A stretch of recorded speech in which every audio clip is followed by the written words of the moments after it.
अस्सलाम वालेकुम जी। आज का लेक्चर हमारे पास है Milton equation in polar coordinate system.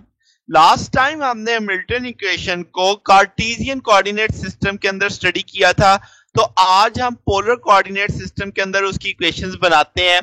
Let's say हमारी मेन हेडिंग होगी कि Milton equation in polar coordinate system. Polar coordinate में आप जानते हैं दो जनरलाइज कोऑर्डिनेट होंगे आर और थीटा।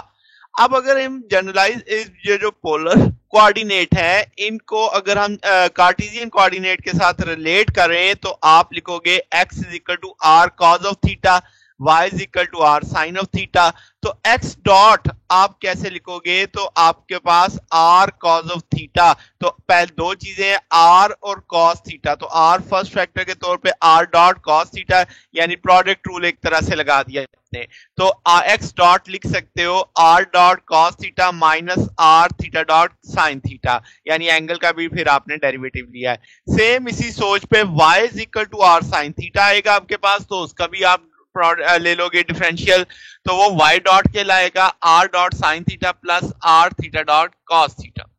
तो जनाब काइनेटिक एनर्जी का टूल हम क्या लिख सकते हैं, 1/2 mx dot square plus y dot square. तो इसका मतलब x डॉट और y डॉट की वैल्यूज प्लेस की जा सकती हैं इस टूल में, तो वो वैल्यूज प्लेस कर दी गई। x डॉट का भी स्क्वायर है और y डॉट का भी स्क्वायर है। स्क्वायर ओपन करेंगे तो मैंने समझाने के लिए दो अलग अलग पैरामीटर्स की सूरत में लिख दिया कि वो पहले ऊपर, अब आप देखो दो चीजें हैं, तो a minus b whole square, तो a square plus b square minus 2ab का कंसेप्ट आएगा। सेम यहाँ पे a plus b whole square है, तो a square plus b square plus 2ab का कंसेप्ट आएगा। अब मैंने जब इसका स्क्वायर ओपन किया तो रेड में जो फैक्टर है ये आइडेंटिकल है, मगर इनके साइन अपोजिट हैं, तो इसका मतलब ये एक दूसरे के फैक्टर को कैंसिल कर देंगे। फिर यहाँ पे देखो r square theta dot square इसमें भी है, r square theta dot square इसमें भी है, इनको कॉमन लेंगे तो sine square theta plus cos square theta बचेगा, तो वो 1 होता है। तो इसका मतलब बकिया चीज क्या बच गई, सेम इसी तरीके से यहाँ पे भी आर डॉट स्क्वायर कॉमन लिया जा सकता है, तो बाकी गया जी 1/2 m r dot square plus r square theta dot square. तो ये काइनेटिक एनर्जी होती है पोलर कोऑर्डिनेट सिस्टम के अंदर। ठीक है बात जनाब।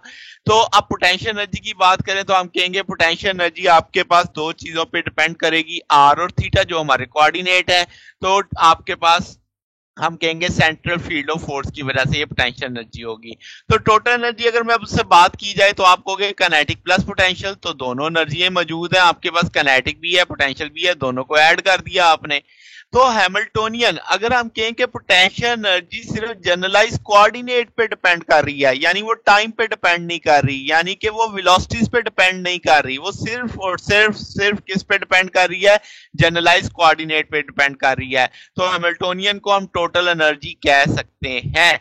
ये शर्त होती है, अगर आपको याद हो हमने ये पढ़ा हुआ है कि अगर आपके पास पोटेंशियल टाइम डिपेंडेंट है या पोटेंशियल वेलोसिटी डिपेंडेंट है, तब हैमिल्टोनियन को हम टोटल एनर्जी के बराबर नहीं मानते। टोटल एनर्जी के बराबर मानने की शर्त ही क्या है कि आपकी पोटेंशियल एनर्जी इंडिपेंडेंट हो वेलोसिटी से और टाइम से। ओके हो गया जनाब। तो ये जो टोटल एनर्जी निकली थी इसी को मैंने हैमिल्टोनियन बना लिया कि H बराबर है T plus v 1/2 m r dot square plus r square theta dot square plus v r theta. ये तो मैंने एक कंसेप्ट के लिहाज से हैमिल्टोनियन लिखा है, आगे मैं इसके हैमिल्टोनियन फंक्शन से भी इसकी वैल्यू निकालूंगा, तो आप देखेंगे यही वैल्यू वहां पे भी हासिल होगी आपको। तो जनाब अच्छा लैग्रांजियन क्या होगा जनाब, लैग्रांजियन फंक्शन है equal to t minus v, तो टी भी मौजूद है वी भी मौजूद है, आपने काइनेटिक एनर्जी में से पोटेंशियल माइनस कर दिया। अब आप मोमेंटम का कॉन्जुगेट देखेंगे, यानी जनरलाइज मोमेंटम आप कह सकते हो, तो वो टूल क्या है, p i is equal to partial l over partial q i dot. तो यहाँ पे पहले हम आर के लिहाज से देख रहे हैं, तो पी आर बराबर आ जाएगा partial l over partial R dot. तो यहाँ पे एल मौजूद है, आर डॉट का है, ये आर डॉट है, और कहीं आर डॉट है नहीं है, इसका ये भी आपका डिपेंडेंट नहीं है, ये भी डिपेंडेंट नहीं है, सिर्फ ये पहला फैक्टर। तो आर टू नीचे उतरेगा, 1/2 से कैंसिल होगा, एम आर डॉट बचेगा, तो वो लिख दिया आपने। यहां से आर डॉट निकाला जा सकता है, तो पी आर बाई एम तो आर डॉट की ये वैल्यू मुझे आगे यूज करनी है। ठीक है, ये मैंने जनरलाइज मोमेंटम के कंसेप्ट से निकाला। तो अब हम जनरलाइज मोमेंटम देखेंगे थीटा के लिहाज से, जो हमारा दूसरा जनरलाइज कोऑर्डिनेट है। तो इसी टूल का सोचते हैं कि पी थीटा आ जाएगा partial l over partial theta dot. तो थीटा डॉट कहाँ पे है जी? हमारे एल में, यहाँ पे नहीं है, यहाँ पे थीटा डॉट है, यहाँ पे भी नहीं है। इसका सिर्फ ये एक फैक्टर बचेगा, 2 नीचे उतरेगा, 1/2 से कट जाएगा, m are square theta dot बचेगा। तो वो आपने लिख दिया। अब यहां से थीटा डॉट देखा जा सकता है, तो वो आ जाएगा p theta over M R square. ठीक है, तो अब आपके पास आपने जनरलाइज मोमेंटम निकाला पहले आर के कोऑर्डिनेट पे, फिर जनरलाइज मोमेंटम निकाला थीटा के कोऑर्डिनेट पे, वहां से आपने आर डॉट की वैल्यू ले ली और थीटा डॉट की वैल्यू ले ली। अब ये हमने क्यों निकाली? क्योंकि मुझे हैमिल्टोनियन फंक्शन का पता है कि हैमिल्टोनियन फंक्शन की जनरल फॉर्म आपके सामने लिखी हुई है, summation I Q i dot, यानी आपने कोऑर्डिनेट का डिफरेंशियल लिया हुआ है, पी आई यानी मोमेंटम माइनस एल। अब आपके पास, आपको पता है दो ही तो जनरलाइज कोऑर्डिनेट है, आर और थीटा, तो इसका आई की वैल्यू आर और थीटा ही हो सकती है। तो मैं दोनों जगह लिख देता हूं, समेशन ओपन करता हूं, तो मैं लिखूंगा आर डॉट पी आर, यानी पहले मैंने जो कोऑर्डिनेट लिया वो आर वाला लिया, तो आर डॉट आ जाएगा, पी आर आ जाएगा। समझ गए ना इसको देख के? फिर अगला क्या है? थीटा, तो थीटा डॉट पी थीटा आ जाएगा, क्योंकि जनरलाइज कोऑर्डिनेट का डॉट लेना है, डिफरेंशियल लेना है, तो थीटा डॉट पी थीटा आ जाएगा। और एल की वैल्यू आपको पता है, अभी अभी हमने फाइंड आउट की थी इक्वेशन 4 में, तो एल की वैल्यू वो प्लेस कर दी, ब्लू कलर में मैंने सारा हाईलाइट कर दिया।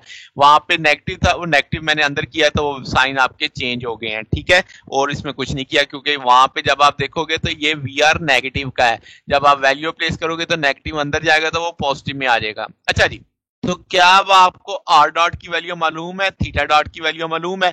आर डॉट और थीटा डॉट की वैल्यू अगर मैं यहाँ पे प्लेस करूं, आर डॉट थीटा डॉट, तो आप देखो मैंने ये हाईलाइट कर दिया, ब्रैकेट में वैल्यू प्लेस कर दी, यहाँ पे भी आर डॉट और थीटा डॉट।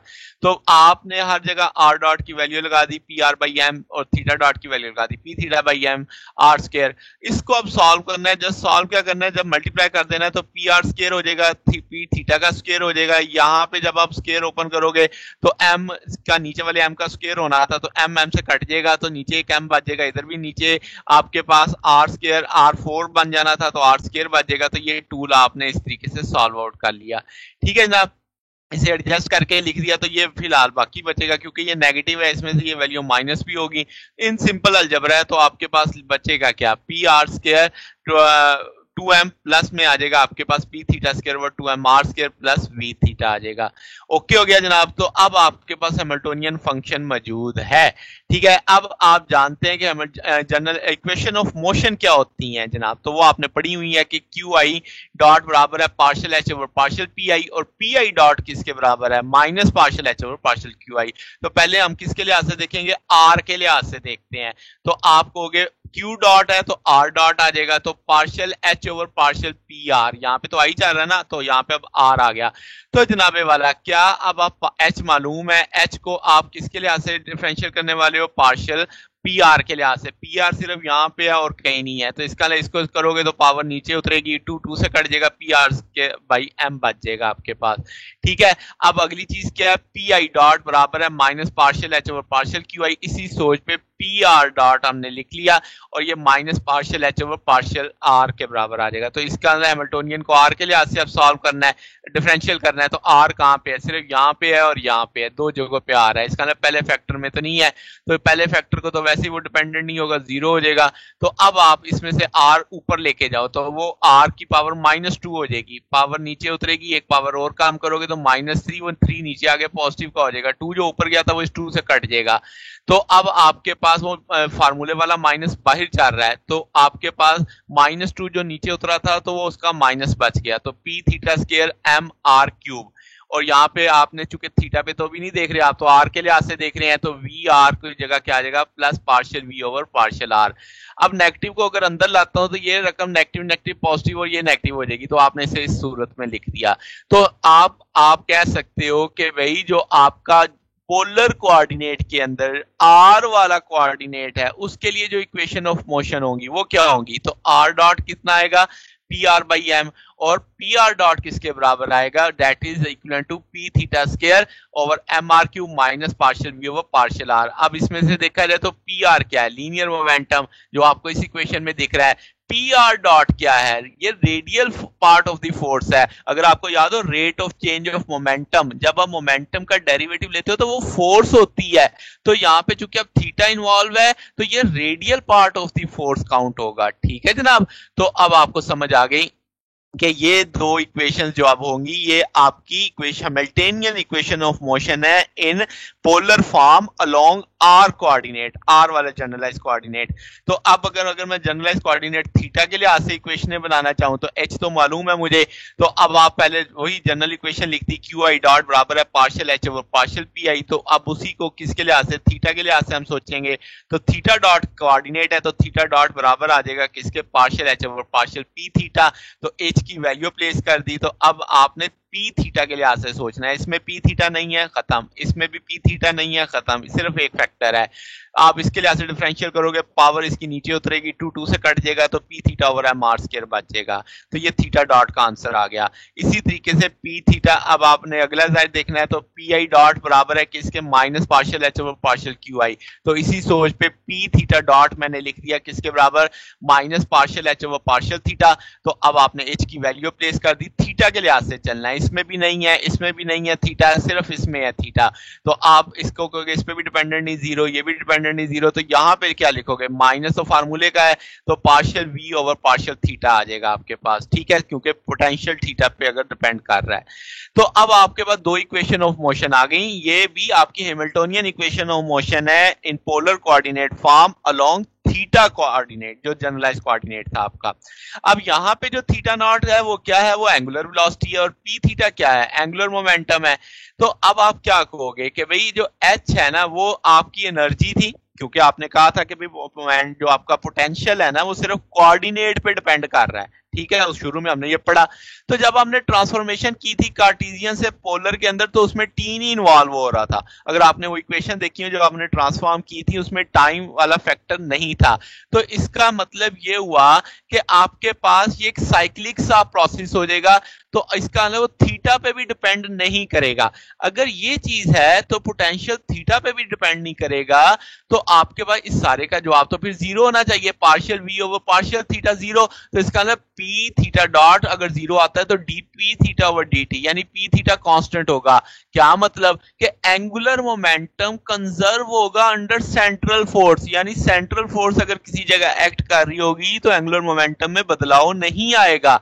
बात समझे, तो ये एक बड़ा की सा कंसेप्ट है। अक्सर बुक्स में यहाँ पे इसको ना थीटा पे डिपेंडेंट वो वैसे लिख देते हैं कि नहीं है, मगर उसकी लॉजिक नहीं बताई होती। तो यहाँ पे अब आपको समझ आनी चाहिए, चूंकि एच आपके पास जो हैमिल्टनियन फंक्शन था जो आपने बनाया जो इक्वेशन, वो अब आपके पास टाइम पे डिपेंड नहीं कर रही। इसका मतलब पोटेंशियल भी टाइम पे डिपेंड नहीं करेगा, पोटेंशियल टाइम पे डिपेंड नहीं करेगा। तो इसका मतलब जब आप मूव करेंगे पोलर के अंदर तो थीटा की वेरिएशन पे भी डिपेंड नहीं करेंगे, इंडिपेंडेंट ऑफ थीटा हो जाएगा। ठीक है, तो इसका मतलब ये फैक्टर अब आपके पास जीरो कंसीडर करना है। ठीक है, तो इसका मतलब पी थीटा कांस्टेंट है तो एंगुलर मोमेंटम कंजर्व माना जाएगा सेंट्रल फोर्स के तहत जब वो मूव करेगा, होगा कंसीडर होगा। तो ये जनाब हमारा आज का टॉपिक था। अगर आपको इसमें कोई बात पूछनी हो, कोई डाउट हो तो नीचे कमेंट्स में पूछ सकते हैं। वीडियो अच्छी लगी हो तो वीडियो को लाइक कर दीजिएगा। आपके देखने का बहुत बहुत शुक्रिया। अपने दोस्तों के साथ लाजमी शेयर कर दिया करें। तो अगर आपको इसमें कोई चीज ऐड करवानी हो, कोई सजेशंस हो, काइंडली वो भी नीचे कमेंट्स में मेंशन किया करें। तो आज के लिए बस इतना ही, बाकी इंशाल्लाह फिर नेक्स्ट देखेंगे। ओके, अल्लाह हाफिज।